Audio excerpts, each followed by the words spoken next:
welcome back to another episode of The Water Guy. I'm Paul, your Connecticut water guy, and we have Ethan, the audio guy, in the studio today. Yeah. We're in here for our 18th episode. This show's growing up. Yes. It's already 18. 18. We're I guess, are we considered adult shows now that we're 18? Yeah. I'd say we're old enough to vote and join the army. Oh, and old enough to be on the oldies station. Mm-hmm. And I say that with all due respect because I love the oldies music. I also love me some oldies music. So, hey, for those of you that can hear us and are on this this wonderful show here today, this is I'm Paul, the water guy. And if you're new to the show, we talk about things about water. And we try to do things a little differently. This is a bi-weekly show. So every other week we have been doing our recordings, and we don't try to talk about the same stuff every time. We spend a whole bunch of time thinking of a really relevant and interesting topic. Right. And the team over at Connecticut Advanced Water Systems over in Highland Springs, we spend literally days trying to pull together content to make sure that we can deliver an impactful and educational yet fun show. So I just want to give a special thank you to everybody in my office who has consistently helped with all the prep work. But today will not disappoint. So we do our normal business when we're not doing the radio show is we fix all the water that comes into a house or business or industrial complex. And that'll all come together by the end of today's show. But we do filtration, we do drinking water systems, we do water softening, we do water conditioning, and it can be pretty challenging. So if you have a new house, if you have an old house, if you have any house that has water, and you are curious about how it might be in terms of the water health, please give us a call, 877-60-WATER. For those of you that don't have the phone that can spell it out, it's 877-609-2837. We've got folks 24/7 manning the lines. Now it's really starting to sound official. But after hours, we actually do have an answering service, not just not voicemails or anything like that. We actually have real people answering that phone 24/7. So yeah, and that's very admirable to put some money into being able to make sure all your customers can always have someone to speak to. I'm glad you said that because that was how I wanted to be treated. Right. If I ever had a business, like if I wanted to go to a business and if I had to leave a voicemail, that was always a pet peeve of mine. I'm like, oh my gosh, what kind of business has voicemail? Or when you got that automated voice that said, "We are closed. The business hours are yada yada yada." Yep. Yeah, I don't like that. So that was one of the things that we decided as an office to go ahead and make sure that you've always got a real person to talk to. Awesome. And that's kind of cool with the advancements of AI and all that other crazy stuff that's out there. Even our chat on our website, which is connecticutrichmond.com, and that's the hardest part about that is being able to spell Connecticut. It's Kinetico, and then Richmond, like the city, RICHMOND.com. Check that one out, and you'll see our chat option at the bottom. Oh yeah, I've seen that chat option. Yeah. It's a pretty good chat option. It's good. You know why? Because it's a real person. Uh-huh. So most chat options on websites are these basically AI or bots that they've given some basic information, and you're going back and forth with a bot that is trying to get your information so that somebody can actually call you when they open. And with ours, we actually have real people at the other end of the chat. So that's another thing that makes us different. And that's my vision is to be the best and the most professional out there. Of course. So we've got the best products, we've got the best team and the best service, and our Google reviews are, I think they're over 220 right now, and all 5 stars. Nice. So we're again proud of those. We We don't buy Google reviews. Did you know you can actually do that? I'm not shocked. Unfortunately, I'm not shocked. No, I actually got a series of emails over the last year from companies basically offering Google reviews for sale. And I was like, that's just crazy. Goodness, how sleazy too. It is sleazy, and it's short-lived because Google's smarter than that. Right. These guys might think that they have something figured out, but Google goes through, even on ours, they go through and just randomly remove reviews. I think if we really had kept all of the reviews from the beginning, we'd actually be over 250. Google's probably like, these guys are a little fishy. Yeah, they're like, hey, nobody can be that dedicated to customer service, but we are. So let them keep peeling them away, and we'll keep getting more honest to goodness, real feedback. So before we kick into the show here, I was actually asked by one of my other offices, and I should clarify that statement. We are part of over 12 different offices, and Advanced Water Systems is a Connecticut dealer, and we are not just a dealer, but we are the number one dealer in the entire world. In the world. International. Internationally known. That's like the water Olympics. Yes. Right? And y'all got the gold medal. We got the gold. We're at the top of the podium. Mm-hmm. Mm-hmm. That was a heck of an accomplishment that we just got for the second time. We've been battling it back and forth for a couple years now. But we're the number one Connecticut dealer in the world, which means that we have the power to be able to get the best pricing, which means the best value to all of our customers, and the best quality. So it's pretty cool. Yeah. But one of the other offices was actually they sent me something about I shouldn't bash the BBB, the Better Business Bureau. Yeah. But they were like, "Oh, do we want to join this?" And I was like, "No. Does anybody even use BBB anymore? I mean, since Google reviews came over, they're kind of it's just redundant." Google reviews and Yelp, both of those. Yeah. I mean, I feel like the Better Business Bureau is like that government entity that's really trying to make it. You know what I mean? And they're not even a government entity. Yeah. Yeah, they're just some company trying to sell their BBB logo, and they don't do anything. They don't you just use their logo, and if there's a problem, they tell you about it. And I'm like, well, that doesn't add any value because we know if there's a problem immediately through our own ways. So do I really want another layer just to be able to put 3 letters on the website? No. Right. No, thanks. Don't need them. Sorry.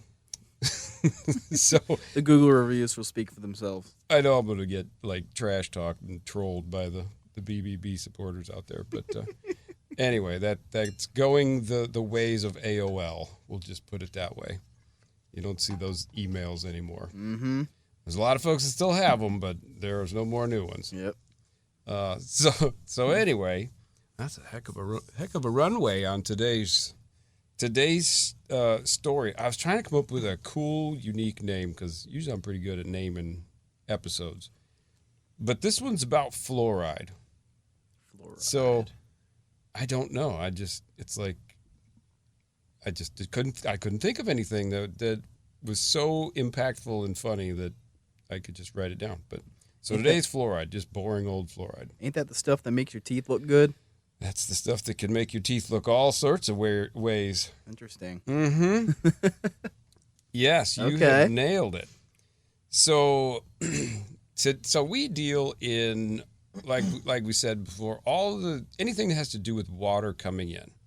And fluoride really impacts the drinking water, really the water that you put inside your body. And a lot of people don't know this, but fluoride is actually the 13th most prevalent element in the earth. So I didn't realize that until we started doing all of our digging. But so there's a lot of fluoride. Yeah. But it starts off as something as fluorine, and it combines with other compounds because it doesn't like being by itself. Right. So it usually those are metals. Mm-hmm. So you get these compounds that contain fluoride, but they also contain metals, which isn't that scary. I mean, we all at some point salt our food with salt. Right. Sodium chloride. Well, Yeah. sodium's a metal. Mm-hmm. Some people didn't realize that. That's actually something I tend to forget about. Yeah, it's like, Yeah. It's a metal. Mm-hmm. We're putting metal on our food. So, I digress. So fluoride is one of those things. There's a lot of it out there, and they have found that a certain content of fluoride could be beneficial to teeth, and there's a lot of debate out there with fluoride. So fluoride is not regulated. And it doesn't have an FDA approval for use in drinking water. So, which I find that amazing. Right. The FDA, Food and Drug Administration. So fluoride, if you look on like what your body's requirements are on, you get some cereal and you're reading the labels and it says, oh, you got to have so many milligrams of niacin and B12 and all these other things. All these The nutrients. vitamins. Yeah. Vitamins and nutrients, right? Like things that your body actually requires to operate. Mm-hmm. Not one anywhere is ever going to say that you need fluoride. It is not a nutrient, it is not a vitamin. Okay. Therefore, the only reason why they would put it in your water, and this is, of course, talking to municipal people with city water, the only reason they would put it in there is to do some sort of a medical effect with it. Okay. A drug. Yet, it's not regulated by the FDA. By the FDA. I find that just so perplexing. Things makes you just say, how is that? Right. They're using it as a drug, but it's not regulated or approved by the FDA. Right. So, and they're putting it in there. Like 75% of the water supplies, the community water supplies, are fluoridated. Now, I will say that this all started. Fluoridation actually started back in the 1945. So, about 80 years ago. Okay. And it was interesting. There's actually this really cool site. It's called Fluoride Action Network. And I'm not promoting them. I have no affiliation with them at all. But I tell you what, they have an awful lot of fact-checked details about fluoride. And it's eye-opening, some of the stuff that you'll see in there. Basically, by the time you get done, there's like a YouTube video by this one guy who's actually, according to the video, he's an attorney. Mm-hmm. So that one kind of piqued my interest because I was thinking, he starts off and says his name and that he's an attorney. And I'm thinking, well, okay, if an attorney's going to go ahead and make a video, he knows that he's going to get sued if he's saying some bad stuff. Right. Because he knows better. Mm-hmm. He's held to a higher standard. Well, he listed on this very, very well done YouTube video, like 10 facts about fluoride. By the end of it, even I was like, oh my gosh, I don't want that stuff anywhere around me. But they've done studies on fluoride, and the whole point of it was they thought it was going to be beneficial to teeth. Obviously, that's where you see fluoride is in your toothpaste and mouthwash. Yeah. Yeah, so after I told all my folks in the office, I was like, did you know that fluoride doesn't have any FDA registration? They're like, it's got to have it. So we're all looking in our, the girls are looking for their travel toothpaste, and we're all looking on it. It says right there. And then it's ADA, not FDA. So the American Dental Association approved it. Big dentist approved it. Yeah, a dentist approved something to be used for dentistry. Interesting. Huh. That's not the same as the FDA. Right. Not even remotely. Right. So we found that interesting, and you start digging in, and we were actually so excited. We're like, we can't wait for the next radio show because we have so much to tell people. But So they came up with this stuff basically because of teeth health. And the long and the short of it is that they found that they kind of worked it backwards. They found people that had really good teeth in certain parts of the country, and then they worked backwards and they actually figured out that they had a certain level of fluoride in their water. So fluoride can occur naturally, but the fluoride that they put into our water on the city level basis is not naturally occurring fluoride. It's actually byproducts of the fertilizer industry and the aluminum manufacturing industry. So it's not the good, right out of the ground, mined and pure. This is actually some very sketchy stuff that they're putting in there. So it was in there because of the benefit for the enamel. Now when you bring in, and I got this one from the American Cancer Society. They talk about how you can put basically the fluoride gets into your bloodstream from your digestive system. You drink it and then it gets absorbed into your blood, and then it gets basically deposited in areas of the body that have high calcium content, like bones and teeth. So that's the concept with taking it internally and having it give you some treatment on your bones. But the interesting thing is that that video that I was actually watching, they were talking about how the incidence of tooth decay in America, and they showed it on a graph. Over time, as you get closer to where we are now, you see this pretty significant drop from being pretty horrific. There's a lot of tooth decay all the way down to there's hardly any tooth decay. Mm. Well, the funny thing was that's what they've been touting as the proof. They're like, look, tooth decay is significantly down. And everybody's like, oh, okay, great, wonderful. It's because of the fluoride. Mm-hmm. Well, and then they go ahead and they overlay the tooth decay rates of other countries that don't use fluoridation. Mm. They are identical. So all of a sudden the argument that, fluoridated water is helping our tooth decay numbers, I don't buy that anymore because other countries that aren't using it have the exact same numbers. So it makes you wonder, maybe it's about improved dental hygiene overall. Maybe people are actually brushing their teeth now. Mm-hmm. So, which is good. The ADA is apparently doing a really good job of marketing. Right. Right. Yeah. So, that's great. Good teeth is great because if you've ever had a toothache, that's a debilitating, horrific thing that I don't wish on anybody. Mm-hmm. But I found that fact was pretty interesting that the rates were identical to countries that are doing the exact same thing. Huh. But we're already up into our first break, if you can believe that. Wow. So don't go anywhere. We'll be right back after the break. And if you want to check out our ConnecticutRichmond.com website in the meantime, please do it. Otherwise, we'll see you in a minute or two.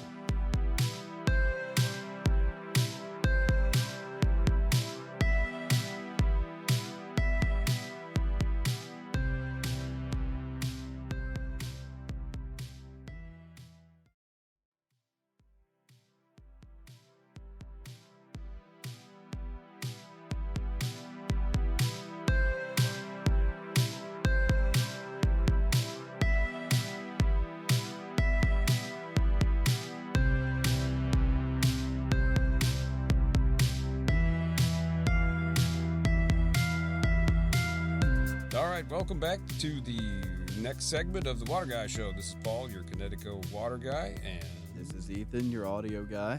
And we are glad that you stuck around through the break. If you're new and you just tuned in, today we're talking about fluoride. Yes, fluoride, the kind of stuff that a lot of folks think is what your teeth need. Fluoride, you mean that stuff that was approved by the ADA but not the FDA? Yes. That's interesting. Exactly what I'm talking about. And if you missed episode 1, this is a perfect time for me to be able to say you can hear what you just missed and all 17 prior episodes on our podcast platform. Yes. We're out there. Actually, we're on every platform. It's called Water Guy Podcast. And you'll... Currently, we got a little image of me with my thumbs up with a gray shirt on. So when you see it, you'll know what I'm talking about. But yes, every episode is different. And during the break, I was just telling Ethan that actually a friend of mine's husband was told by his wife down in Texas to go ahead and listen to this podcast and just check it out. And he started listening back in episode 1, and he has like a 2-hour commute to what he was doing as a job. And he was telling me on Monday, he's like, you had me hooked by the end of the second episode. He's like, it's so cool.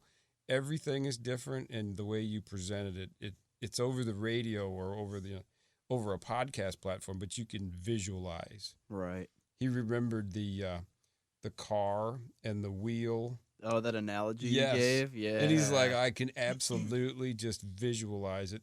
You know, a lot of stuff that you're saying in there. So, well, you're a good visionary. we try. Yeah. Well, you're amazing with coming up with facts about like how many grains of sand in an Olympic-sized pool is the contaminant for PFAS. I think it was. PFAS. Yeah. I've been hearing that around a lot since we've talked about it. I've been seeing it left and right online. Well, and it's starting to take over my life, man. I'm not gonna lie. Just yesterday, and we're pre-recording this episode, but just yesterday we did our another PFAS project successfully, of course. Nice. Turned out absolutely gorgeous, and we are proud to be protecting another resident in our locality here. So, yes, if you have concerns about PFAS, do not buy anything online. Listen to episode 17.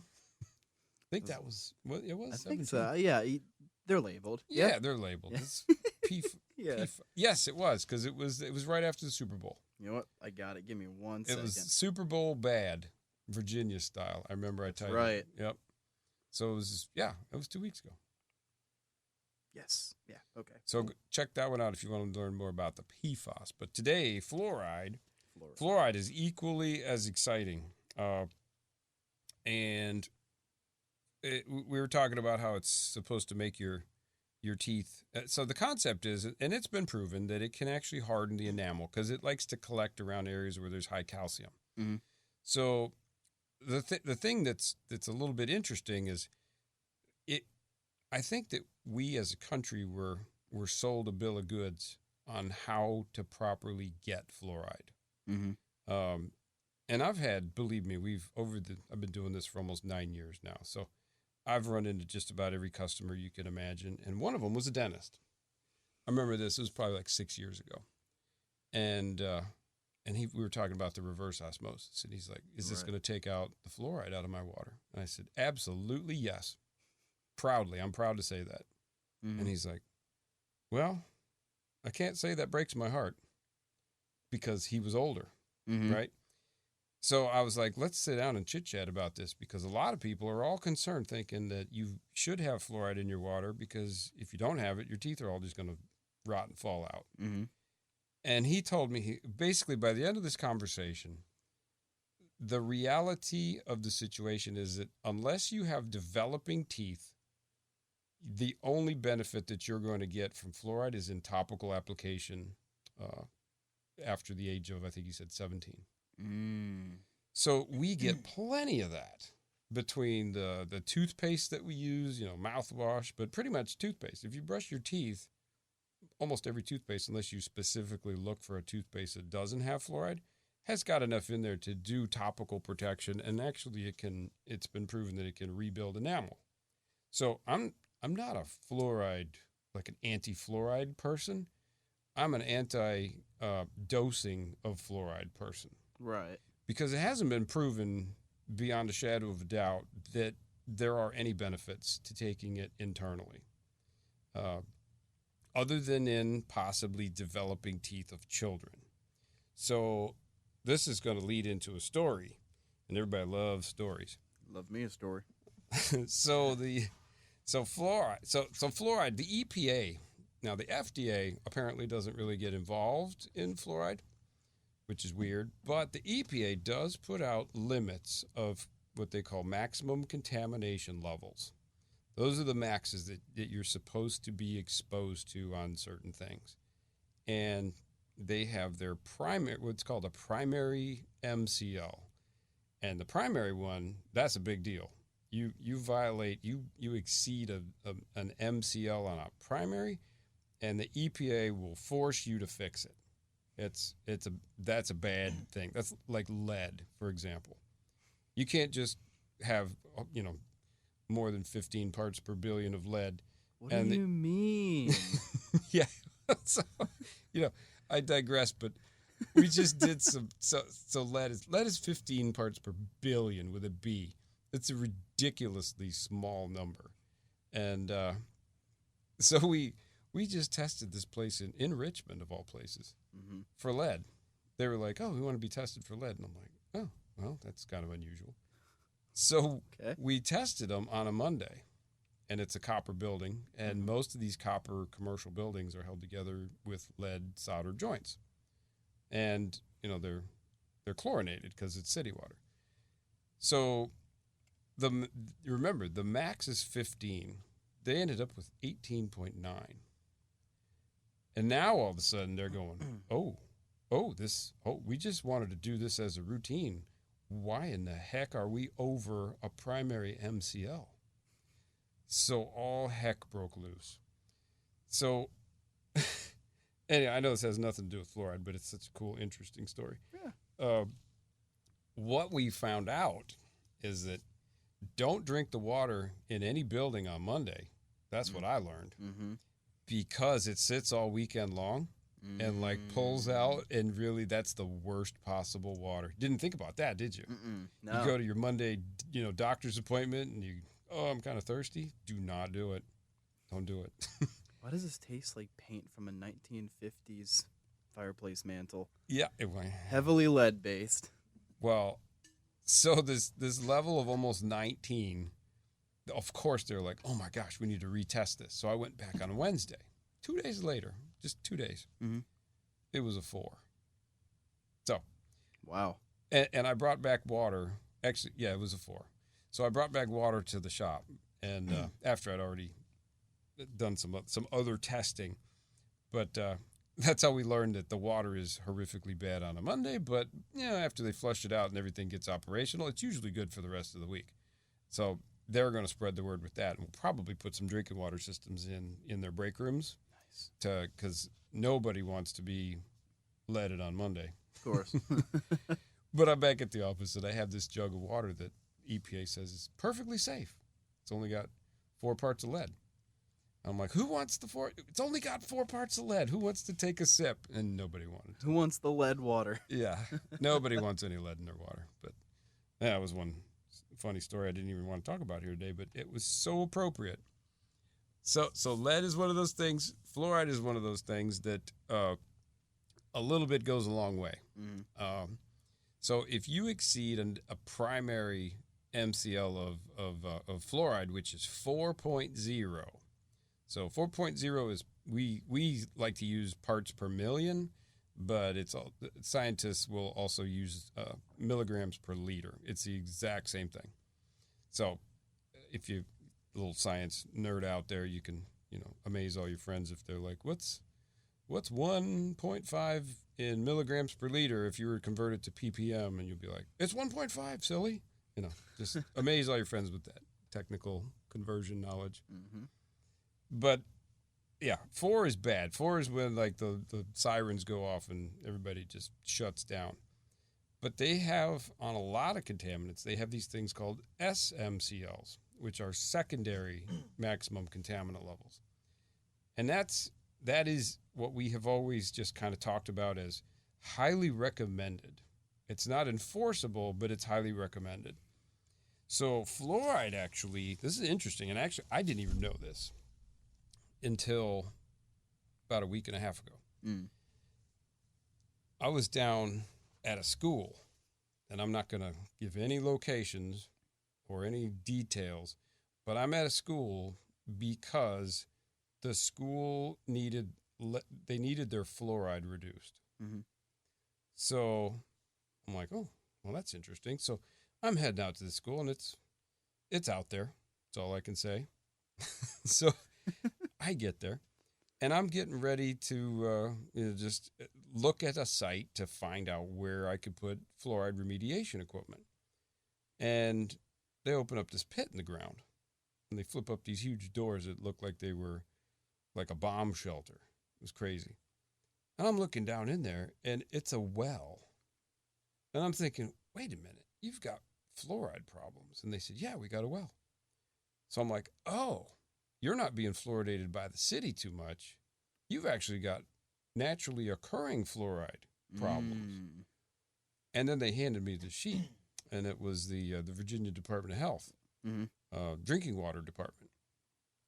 And it says that they have exceeded the SMCL of 2.0, and they ended up with a 2.5. So I'm sitting there, I'm kind of confused because I'd never heard of this SMCL before. 4 has always been the number that we use for for being able to bring numbers down safely below. So I was kind of stumped, and I'm like, And the sheet plainly says, according to the EPA, the SMCL of 2.0 due to dental cosmetic issues like dental fluorosis. And I'm like, oh. So there's a level that they have determined that is really bad. It causes skeletal fluorosis. That's the primary one, where this stuff, if fluoride gets on your bones, you got some major problems because it doesn't go away. Right. It'll just accumulate, and it's kind of like osteoporosis type stuff. Oh, wow. Yeah, like makes your bones all jacked up. You don't want skeletal fluorosis. So that's why the 4.0 is like that. Do not exceed this number because you're going to probably have jacked up bones. Yeah, your bones hurting. And at 2.0, they're like, at that point, you're going to have dental fluorosis. And I was like, well, what the heck is dental fluorosis? So we start looking and doing some digging. And we're looking on the internet, right? Because that's what everybody does. Right. And I'm seeing pictures of dental fluorosis. And I'm going, you have got to be kidding me. I have seen this so much growing up. Time to get a real-time reaction from me. Hang on. Ethan is pulling it up on his phone. He's got a scowl. Oh, my gosh. Don't Google this. This is nasty. Dude. Oh, my goodness. Yeah.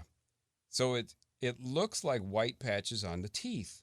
I'm seeing worse than white patches. I'm seeing tooth decay. Yeah, well, the dental, it can present itself, and they're permanent. If they're on your permanent teeth, they're permanent.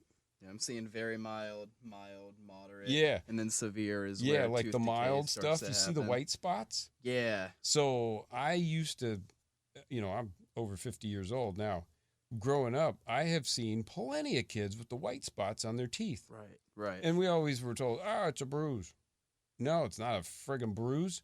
You probably got dental fluorosis. Which makes me go back to, I grew up in Iowa most of my formative years. And I distinctly remember fluoride treatments in the classroom. And I don't know if they've ever done that. Do they do that? Yes. Where they have the little Dixie cups. Yeah. And they with bring like out the the pink platter. fluoride. Yeah. They're like, and swish it back and spit it out. I specifically asked, and you're going to be proud of this, I specifically asked to be opted out of that. Yes. Because I didn't enjoy the taste of it. It was bubblegum flavored. Yeah, I remember that. I wasn't a big fan. So I was like, I don't like how it tastes. And they're like, okay. And they just... No fluoride for you. Yeah, no fluoride for me. So well, who knows what I was dosed with when I was a kid, now that I look back. Right. Which explains why I had the brain fart earlier, which was off the air. So I said something, and then 2 seconds later, I couldn't remember it. But so the dental fluorosis is what you can get from the tube exceeding the secondary MCL, which they had done. And the rule, the sheet says, because it's not a primary, it's not the one where, the police come and shut the whole place down. They said that they had to post a notice, and it had to be done within 12 months of the occurrence. So they got up to a year to put the notice up. Right. And you know how long the notice has to stay up for? How long? Until the problem is fixed. Right, and that has to be like a displayed notice. Displayed notice. Wow. Now think about this. They don't have to put it up until November of this year. it's February, end of February. I'm going to have the problem fixed by March. How long do you think that notice is going to stay up for?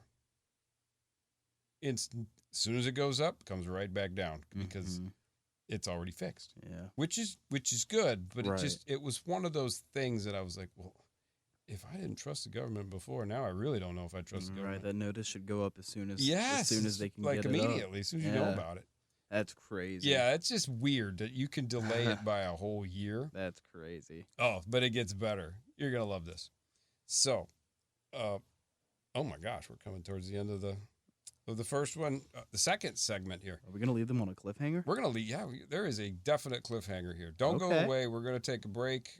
Check out our website, ConnecticutRichmond.com, or go ahead and give us a call. Talk to anybody, 877-60-WATER, or check out our YouTube channel, Connecticut Richmond. Just look that one up. You'll find me. Maybe I had hair, maybe I was bald. It depends on the mood of the of the year, and then if you're wanting to queue up any past episodes of Water Guy podcast, feel free to do that. But we'll be back in a minute.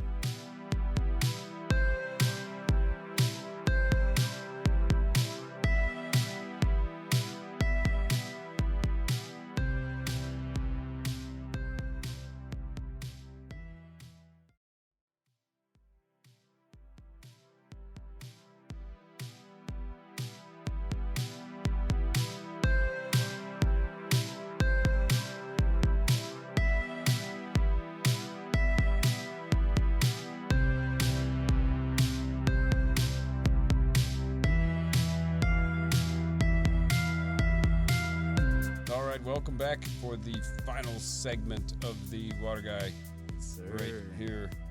Episode 18, Fluoride.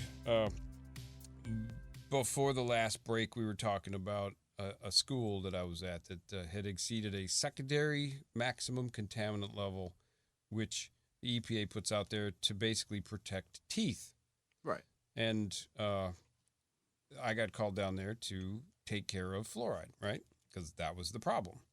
So they opened up this trapdoor looking bomb shelter area, and I looked down in this hellhole of a pit, and I'm thinking I'm not even going to go walk down in there. That doesn't look safe. So if we do anything out here, we're going to have to put a building up. Right. So immediately I'm thinking, okay, this isn't going to be cheap, and it wasn't a very large school. It was a elementary school. Okay. So I'm looking down in there, and then I see all these nasty pipes. I see a well, I see a holding tank, and the holding tank was completely like buried under the ground, which is very bizarre. But well water is coming up, getting stored in a tank, and then pushed into the school through this big old 3-inch line. Now, a 3-inch line is like as big around as my arm, my upper arm. It's pretty big. It's a big doggone pipe. Yeah. So we're talking about a lot of water moving. And I'm looking at this going, this is going to be terrible. And I turned to the guys, and there was 3 of them there, and I was like, let's look where the pipe goes into the school and see if there's any more space. And we go into this little area, and it was tiny. There's no way we could put anything in there, but I see the pipe, and I see it converts over to copper. And it's all held together with, say it, go ahead. Lead solder joints. Lead solder joints. Oh no. Yes. I'm sitting there just in shock. I'm thinking, oh my gosh, there's nothing treatment wise. Now, in their defense, they have to do regular testing. Right. But that doesn't make me feel a whole heck of a lot better if I had kids there. It doesn't give you the warm fuzzies. Doesn't give me warm fuzzies about Right. the kids. So I just turned to these guys and I said, look, this situation, I can either put something out there, put a building up, and take care of the fluoride concern, and then the water goes right back in to the pipe, into the school, into the lead, into the copper. And then the kids, as I'm drinking it in the drinking fountains. And that'll meet any EPA-approved test. I said, here's what I would do. If I had somebody that I cared about at the school, instead of spending, $50,000 putting in a building and a whole fluoride remediation system outside just to take care of one problem. Why don't we look around inside the school and put reverse osmosis drinking water systems, which take out everything that could be coming in? And they were like, oh, that we didn't think about that as an option. We were just so tunnel visioned on the fluoride issue. And I'm like, this is a well. And you are, without giving away the location, you are within 5 to 10 miles of a massive landfill. Okay. Yes. All right. I'm like, I do radio and podcast things about stuff like this. Landfill juice. Landfill juice, yes. Uh-huh. You've got some potential leachate Mm-hmm. coming in here from some very old landfills. I said, we just need, if you really, really want to take care of the kids and the problem, you need some point of use drinking water systems. And so we went around. They were like, this is exciting. We didn't even think about that as an option. So we went around, and there's basically like a dozen of those water coolers, those fountains. Mm-hmm. What do they call them in the South? Bubblers. Yeah, yeah, bubblers. Yeah, we call them fountains up in the Midwest. But anyway, there's like 12 of those. And I'm like, where else would somebody potentially get water? They're like, well, we cook with it. I'm like, oh, my gosh. So we went in the kitchen, and there was a person in the kitchen, and I was like, okay, where do you get your water for making soup, for example? And she's like, right there, every single time. So I'm like, okay, so we need 12 point of use systems, and I need to put something in here that's going to give you dedicated, perfect drinking water to be able to give these kids like flawless food and beverage, if they're mixing coolers of tea or whatever they're doing. So these guys are all pumped up and super excited. And I was down there for a couple hours, and we had missed being able to get back to the Department of Drinking Water that day. And so one of the guys was so excited, he called and I got to be real careful how I relay this. He called the Department of Drinking Water guy. Mm-hmm. So at this point, I am talking about hearsay legally, right? Right. I didn't officially hear it with my own ears, but I have no reason to doubt exactly how the conversation went because he gave me a recap right afterwards. Mm-hmm. So he told the drinking water department, oh, instead of us treating for fluoride as a point of entry type system, we would like to do drinking water systems everywhere inside the school and give them reverse osmosis purified water. And most people would be like, that's awesome. I can't believe you're going, above and beyond. All right.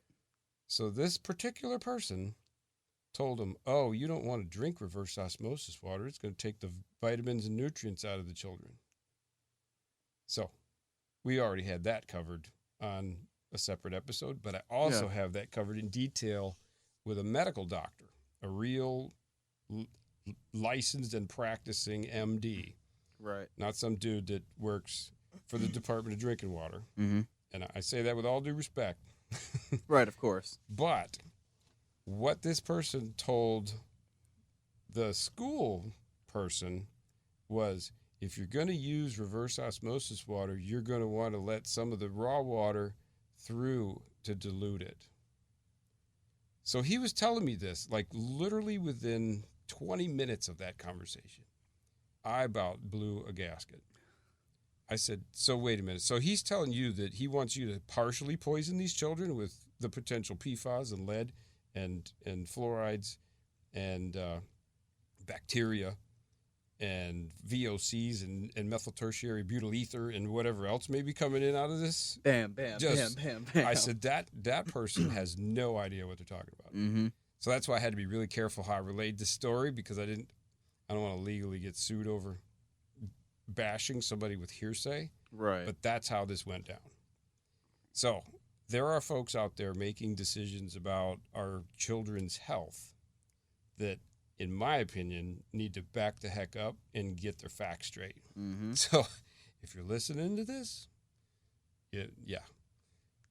take care of the kids. Yeah. Don't give them some bad water just because you might have heard some internet kid that went out and said that drinking purified water is bad for you, because it is not. It's actually the ideal water. And most really good prescriptions and compounds will actually tell you take it with distilled water, because that's how it works the best. So anyway, that's my soapbox about the school story. Nice. But yeah, they wanted to dilute the perfect water with some of this nasty water. That's crazy. So we're still working on finalizing that one, but I'm not going to allow them to open the valve. It's just not going to happen. Right. Because I know better. And the interesting thing about fluoride, we skipped right over that.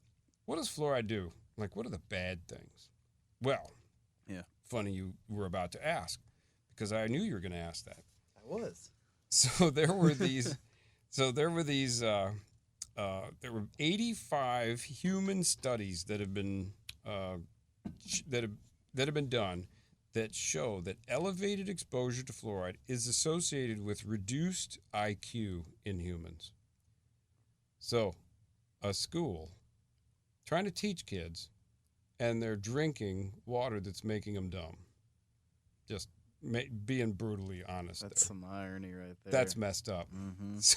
So we do not want any fluoride if it could impact the IQ development. Of course. So that's one of the bad things. And like I said, I'm not a member or affiliated anyway to this Fluoride Action Network, but check that one out, because they do have some pretty staggering facts about it. And they're not these conspiracy theory facts. These are actual real statistics. You can draw your own conclusions, and it's hard to support fluoride the way they're doing it after you check some of these things out. That's really all I can say. But since 2010, so there's been a push back, actually, since 1945 when they first started doing the fluoridation. Mm-hmm. There's been a pushback in a lot of places. And at first it was all more conspiracy theory driven, but then it started getting more real fact. And then folks were like, wait a minute, why are you putting the stuff that's not approved by anybody in our water, and it makes people's IQs lower? Mm-hmm. We just don't know if we like that idea. Let's just get water that doesn't have this. Mm-hmm. So since 2010, over 240 North American community water places have rejected fluoride. They have said no. And I say North America because that includes Canada. Right. So there is a place, you may have heard of it, Alberta. I'm very vaguely aware of Alberta. Yeah, don't they have like a hockey team? Something like that, yeah. Well, they also have 1.3 million people that live up in there. And that water supply, that's the biggest one. That's why I bring them up. 1.3 million people, and they said no to fluoride. They're like, nope, we just don't want that anymore. Nice. Behind them, Portland, Oregon, 900,000 population. Wichita, Kansas, 385,000 people. Bucks County, Pennsylvania, also 385,000 people. Now, to put that in perspective, that is almost double the population of Richmond. I think when I looked up Richmond, it was like almost 200,000. Wow. Something like that. So we're talking about some pretty significant facilities here that are getting away from fluoride. Right. And there's just lots of reasons. I mean, dosing of fluoride is so convoluted. You've got a certain amount per liter, but it depends your total dose. It does, like I said, it gets in your body and doesn't go away. Mm-hmm. Your body just stores this stuff up. So if you drink a lot of water, you're going to get dosed heavier, even though the overall, milligrams per liter might be the same as somebody that doesn't drink a lot of that water. You're going to end up accumulating a bunch of it. But some studies provide compelling evidence that fluoride exposure during prenatal and postnatal times can damage a child's developing brain. Yeah, that's kind of scary. Mm-hmm. So if you are a pregnant or a new mother, I would stay away from fluoride. If nothing else, just because there is a possibility that ingesting fluoride may impact your child's developing brain. Yeah, I'm going to get some hate mail from this episode. I just know it. There's going to be some folks out there that are they're such proponents. People hate the truth. People hate the truth. I'm an engineer. I'm a scientist at heart here, and the science doesn't lie. Facts don't care about your feelings. That was a good one. I don't remember where I got that from, but it's so true in a lot of cases. We talked about the American Cancer Society. They had a little interesting tidbit that back in 1962, the USPHS, I never even heard of that before. Have you? At first I thought it was like the mail, but it's not the mail. It's the Public Health Service. Interesting. Did you even know we have a public health service? I did, but I didn't know that was the acronym. Yeah, just a weird act. So back in 62, they said that the recommendation for dosing the city water should be between 0.7 and 1.2 milligrams per liter. How many ppms is that? 0.7 to 1.2 converted over to... It's the same thing. That's the same thing. That's right. A trick question. We went over this. That's right. See, he was drinking some fluoridated water. I was drinking some fluoridated water. So, but the point of that one is that was back in 1962. In 2015, the same USPHS adjusted that to just 0.7. They said pretty much don't go over 0.7. So it makes you wonder, things change. Right. People realize that there's stuff that we are exposed to that the actual potency of it may be different than what we first thought. So just because it used to be that way doesn't mean that that's right. Right. So we talked about the 4.0 causing skeletal fluorosis. If you exceed that, and then the secondary of 2.0 causes dental fluorosis. I will say that there are some states do reserve the right to put a more restrictive limit on their water, but they can't go over the 4 parts. So, pretty interesting. So, for those of you thinking, I'll just drink bottled water, you're gonna love this. Yeah, this is going a cliff dropper. Mm-hmm. So, when you get bottled water and it says no fluoride added, I'm sure you've seen that. Mm-hmm. Like spring water. Yeah. Or basically, there's a lot of waters that say no fluoride added. I thought, up until this episode, that meant didn't have any fluoride in it.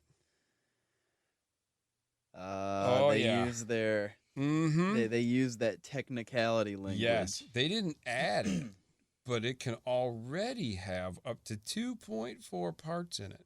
Mm-hmm. You're already over the dental fluorosis mark. Jeez. Yeah, here you are. You think it's safe. Wow. You're actually better off. This is mind-blowing. You are better off going with something that says with added fluoride than going with something that says no fluoride added.